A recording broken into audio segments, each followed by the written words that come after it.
Hi everybody, welcome back to Let's Play Dragon Age Origins. So I activated the mystical site of power.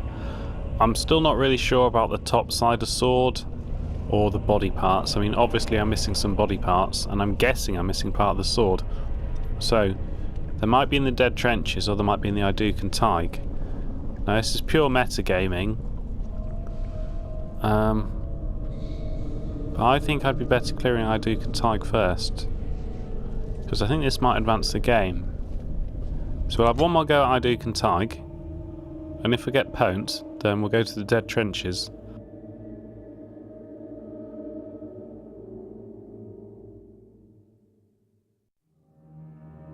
But I'm going to make an educated guess that actually we can do this, and it's just one of those weird difficulty bumps in Dragon Age Origins, because we're not. I feel like if we go through the Dead Trenches, it will advance the plot. So I feel like that means we should have come here first. So I feel like that means we can do it. Much like how I didn't take the spider fight seriously, maybe if I take this a bit more seriously, which doesn't necessarily make for a good LP, I'll have more luck.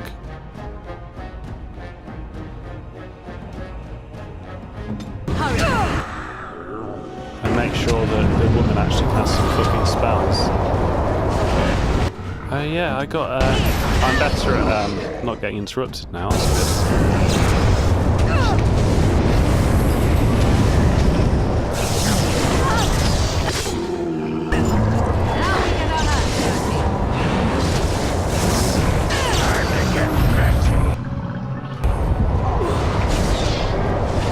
There's an emissary, I'm not sure if she's alive or dead.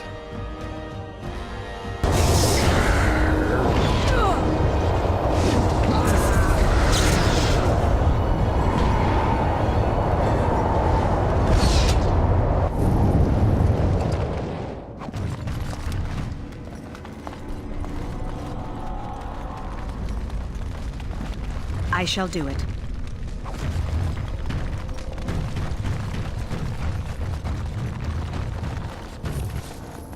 That hit. I don't know why I got so owned the first time.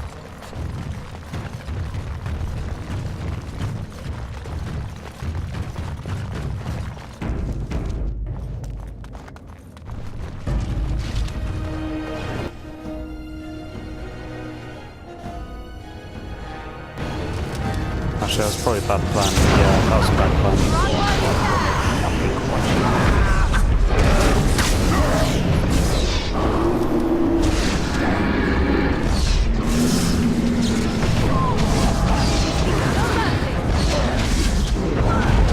Excellent. Those two fire spells do run together nicely.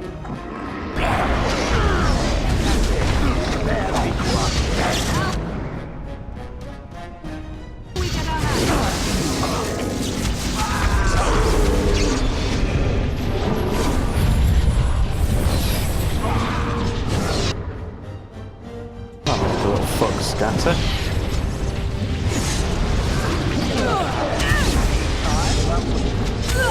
Where's the emissary gone? Don't know, he's still flitting about. He's not really doing anything though. It is begun. It is begun.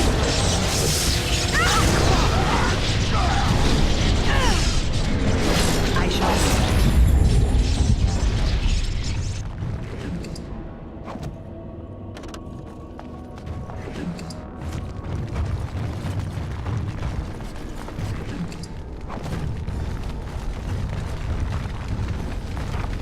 It is begun.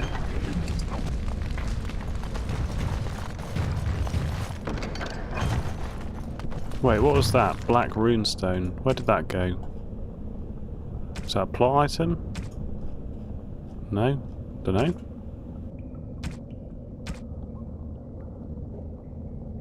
Oh. It's a gift for Alistair. Why the fuck would Alistair want a black runestone? Right, I think I might have missed this before the game crashed. I shall do it. Bag of limbs. Codex updated, so now I know what codex I was after. Journal.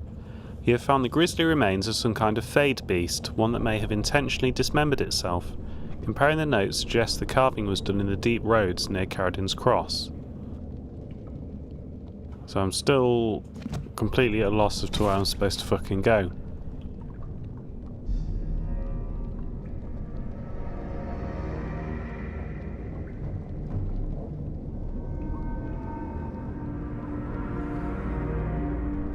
Away from the heart. So we need to find the heart of Asunder, and then we rebuild it. Okay, well that's good to know, but I don't know where that is. Amazing that I actually missed that the first... I don't know, it's like 3 exits. No, it's not that amazing. Oh, I'm pretty sure I went this way. Well, I probably would have found it then, eventually. I'll probably try and follow my old path and remake the video. Unless I start the video here instead. Why did I do that? Yeah. I've already seen the next so much of the dungeon, but I'm going to delete that video.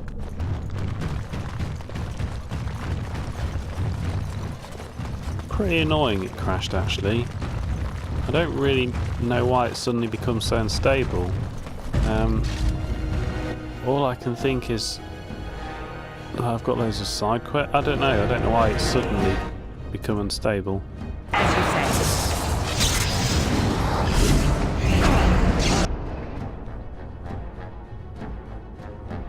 As you say.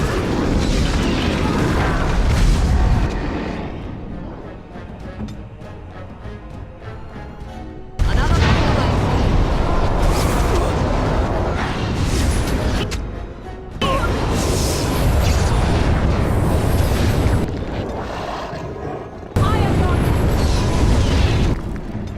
He's got the rune of him of basically just fuck you over.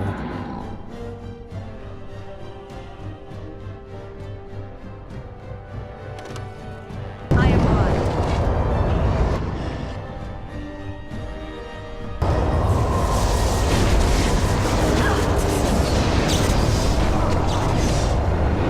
Right, something's got to be done in here.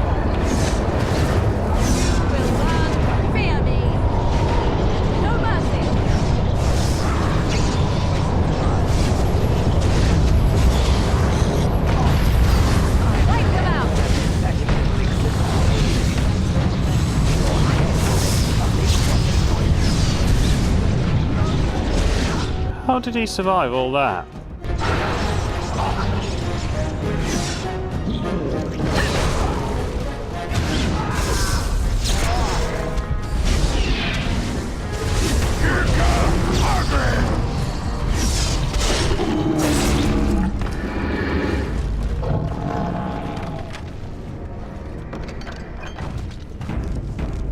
Probably going to save like crazy on the basis it crashed not that far from here.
I think I went left, and I think it crashed when about 5 million things assaulted me in a little courtyard.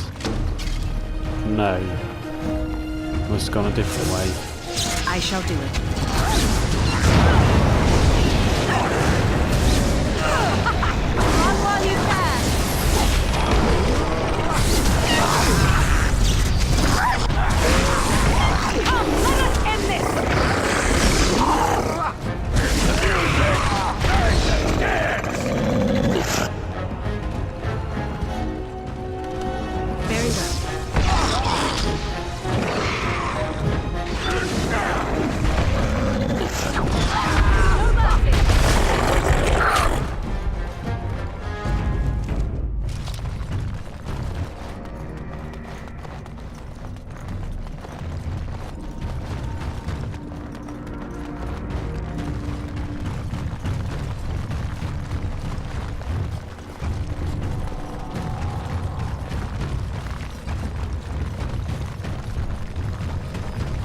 Yeah, this is where it crashed. There's about 5 bazillion deep stalkers appearing here.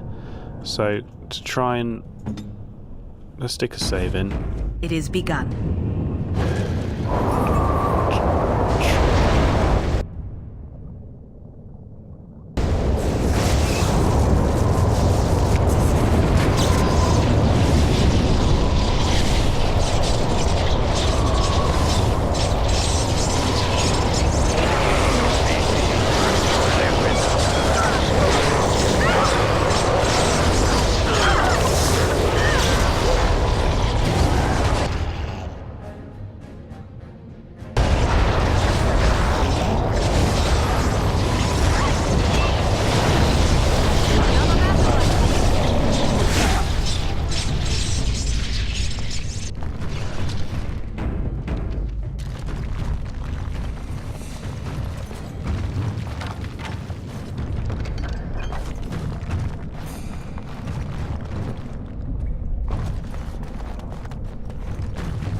It shall be done.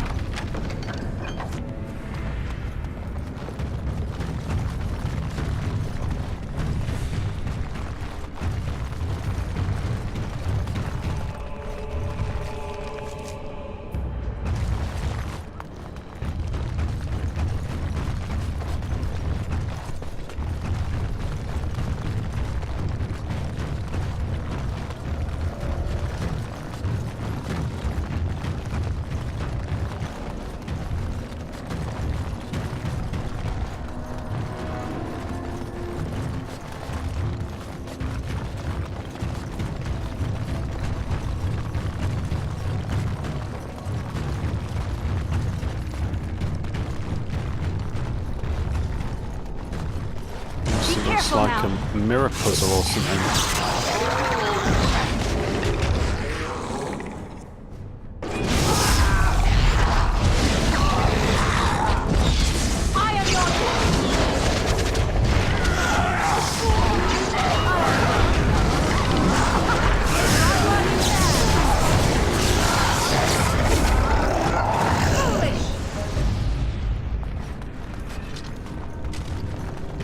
I shall do it. No. Okay.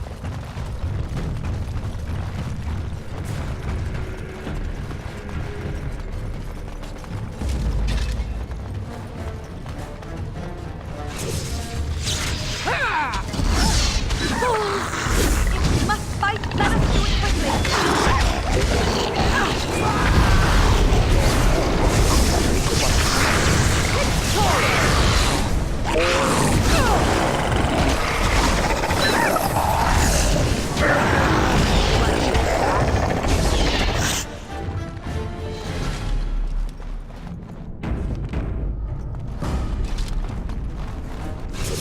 I shall do it. Don't give them the advantage!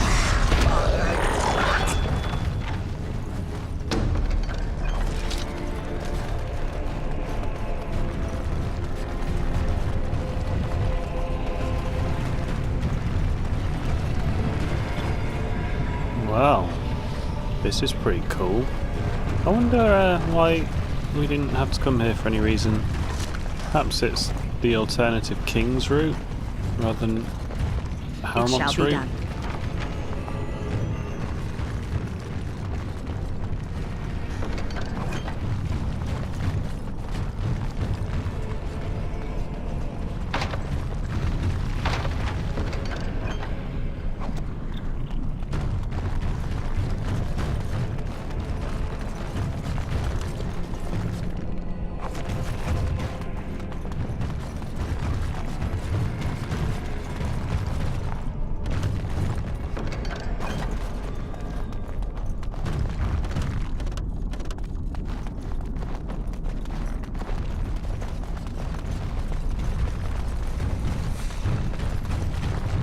Very well.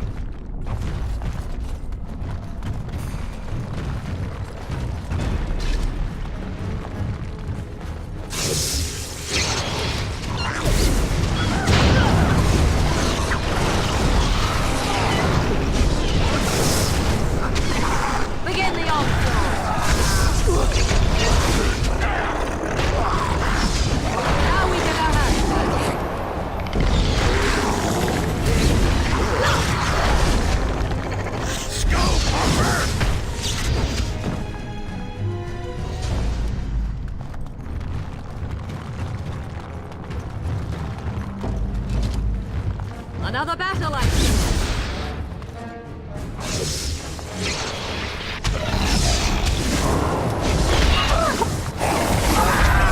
That could have been worse. Darkspawn!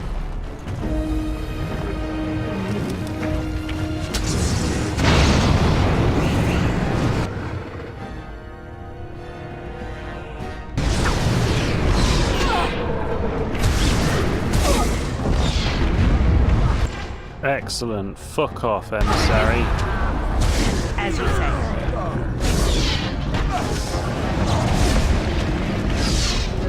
It is Oh begun. no, you two can die. Well, die might be a bit of a leap.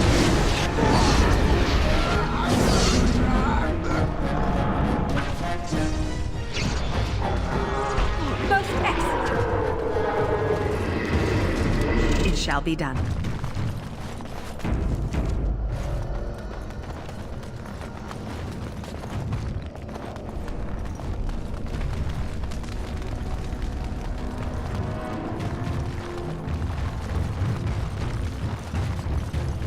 I wonder if this is the other half of that tunnel where I found the sack of body bits.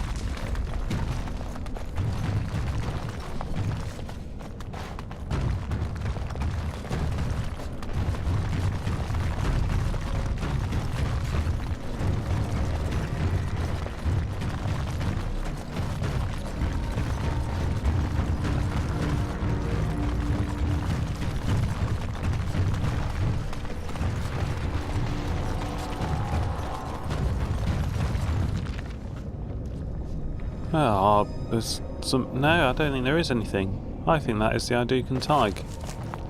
Still, we found a body part, which is good. And we found... That's it, found a body part. That wasn't really worth it. I think most likely this is part of the Hadouken house. It must branch off into a couple of different things. Is that an arrow? I think it might be.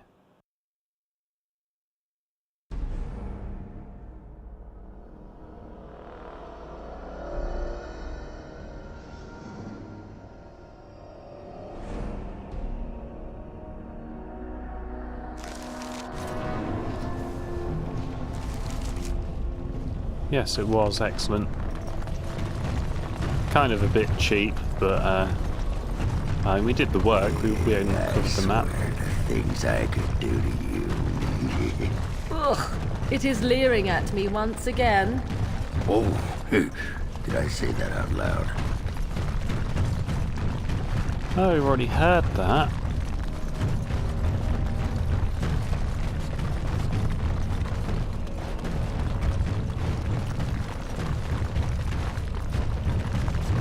Stop wasting time, Warden. As you say. I'm not here to chat.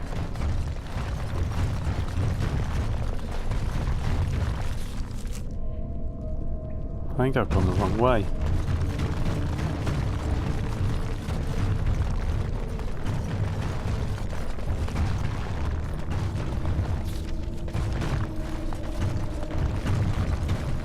Shell stomps are getting so annoying. Like he was stomping all over Morrigan and Ogren's little chat.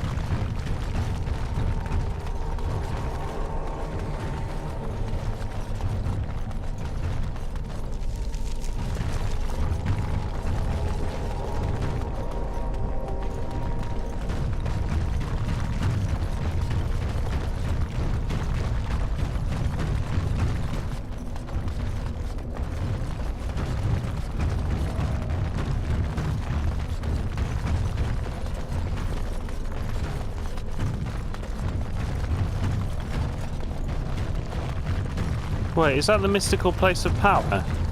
It was a thing. I thought it was going to be a thing. And then it turned out to be nothing, and now it's a thing again. I shall do it. The altar in front of you, though broken, tingles with energy. Place the body parts on the altar. You have restored that which was cut asunder, and revealed my hiding place. Speak your intention. Seek you vengeance or reward? This thing looks fucking sick. I don't think I've seen anything like it. And I didn't save before I hit the fucking altar. That was crazy. I don't deal with spirits though, that is true.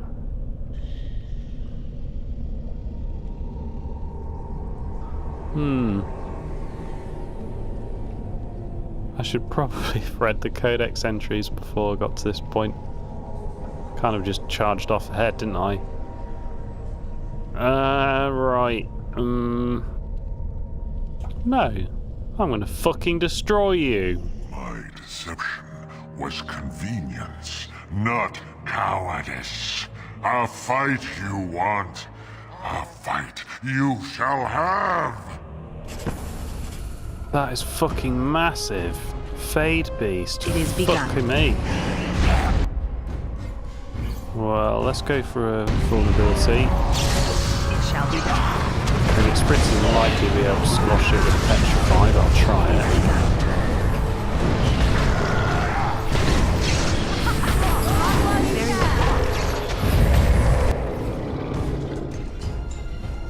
It's not that tough. It looks better than it before, I think.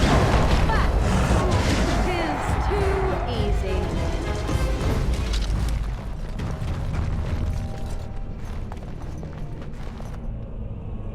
Oh. Can I not take my reward from its body?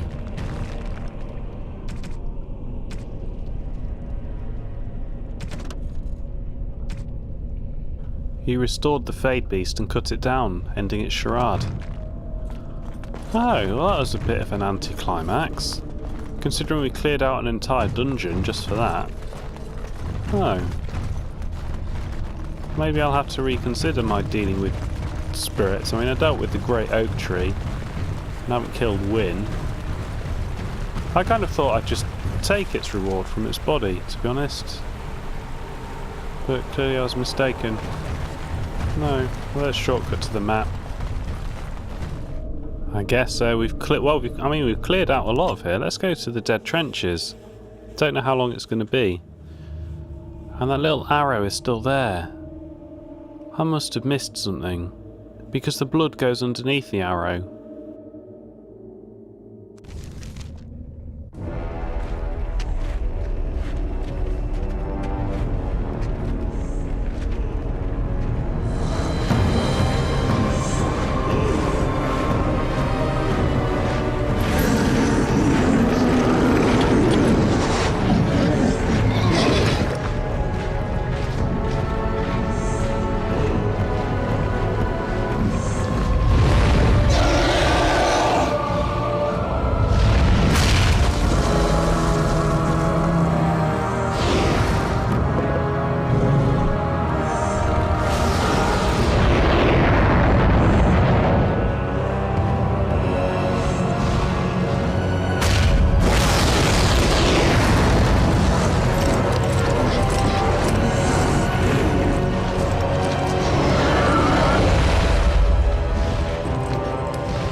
Lyrium. More than the half of the wealth of Orzammar comes from a single, extremely rare substance, lyrium. The Chantry believes it to be the waters of the Fade, as mentioned in the Canticle of Threnodies, the very stuff of creation itself, from whence the Maker fashioned the world. Only a handful of mining caste families hazard extracting the ore, finding veins in the stone quite literally by ear, for in its raw form, lyrium sings, and the discerning can hear the sound even through solid rock. Even though dwarves have a natural resistance, raw lyrium is dangerous for all but the most experienced of the mining caste to handle. Even for dwarves, exposure to the unprocessed mineral can cause deafness or memory loss. For humans and elves, direct contact with lyrium ore produces nausea, blistering of the skin, and dementia. Mages cannot even approach unprocessed lyrium. Doing so is invariably fatal. Despite its dangers, lyrium is the single most valuable mineral currently known. In the Tevinter Imperium, it has been known to command a high price in diamonds. The dwarves sell very little of the mineral to the surface, giving the greater portion of what they mine to their own smiths, who use it in the forging of all truly superior dwarven weapons and armour. What processed lyrium is sold on the surface goes only to the Chantry, who strictly control the supply. From the Chantry, it is dispensed to both the Templars, who make use of it in tracking and fighting Maleficarum, and to the Circle. In the hands of the Circle, lyrium reaches its fullest potential. Therefore, Mabari craftsmen transform it into an array of useful items, from the practical, such as magically hardened stone for construction, to the legendary silver armour of King Calenhad. When mixed into liquid and ingested, lyrium allows mages to enter the Fade fully aware, unlike others who reach it only while dreaming. Such potions can also be used in the aid of casting especially taxing spells, for a short time granting a mage far greater power than he normally wields. Lyrium has its costs, however. Prolonged use becomes addictive, the cravings unbearable. Over time, Templars grow disorientated, incapable of distinguishing memory from present, or dream from waking. They frequently become paranoid, as their worst memories and nightmares haunt their waking hours. Mages have additionally been known to suffer physical mutations. The Magister Lords of the Tevinter Imperium were widely reputed to have been so affected by the years of lyrium use that they could not be recognised by their own kin, nor even as creatures that had once been human. From In Pursuit of Knowledge, The Travels of a Chantry Scholar by Brother Genetivi. Maleficarum. It has been asked, what are Maleficarum? How shall we know them? I've been as troubled by this question as you. You have come to me for the wisdom of the Maker, but none have seen the Maker's heart save beloved Andraste, and so I have done as all mortals must, and looked to the words of his prophet for answers. And there I found respite from a troubled mind. For she has said to us, magic exists to serve man, and never to rule over him. Therefore I say to you, they who work magic which dominates the minds and hearts of others have transgressed the Maker's law. Also, Our Lady said to us, those who bring harm without provocation to the least of his children are hated and accursed by the Maker. And so it is made clear to me, as it should be to us all, that magic which fuels itself by harming others, by the letting of blood, is hated by the Maker. Those mages who honour the Maker and keep his laws we welcome as our brothers and sisters. Those who reject the laws of the Maker and the words of his prophet are apostate. They shall be cast out and given no place among us. From the Sermons of Justinia I. The Cardinal Rules of Magic. You must not be under the impression that magic is all-powerful. There are limits, and not even the greatest mages may overcome them. No one, for instance, has found any means of travelling, either over great distances or small ones, beyond putting one foot in front of the other. The immutable nature of the physical world prevents this, so no, you may not simply pop over to Minrathos to borrow a cup of sugar, nor may you magic the essay you forgot in the apprentice dormitory to your desk. You will simply have to be prepared. Similarly, even when you send your mind into the Fade, your body remains behind. Only once has this barrier been overcome, and reputedly the spell required 2/3 of the lyrium in the Tevinter Imperium, as well as the lifeblood of several hundred slaves. The results were utterly disastrous. Finally, life is finite. A truly great healer may bring someone back from the very precipice of death, where breath and heartbeat have ceased but the spirit still clings to life. But once the spirit has fled the body, it cannot be recalled. There is no failing of your skills or power, it is simple reality. From the Lectures of First Enchanter Wenceslas.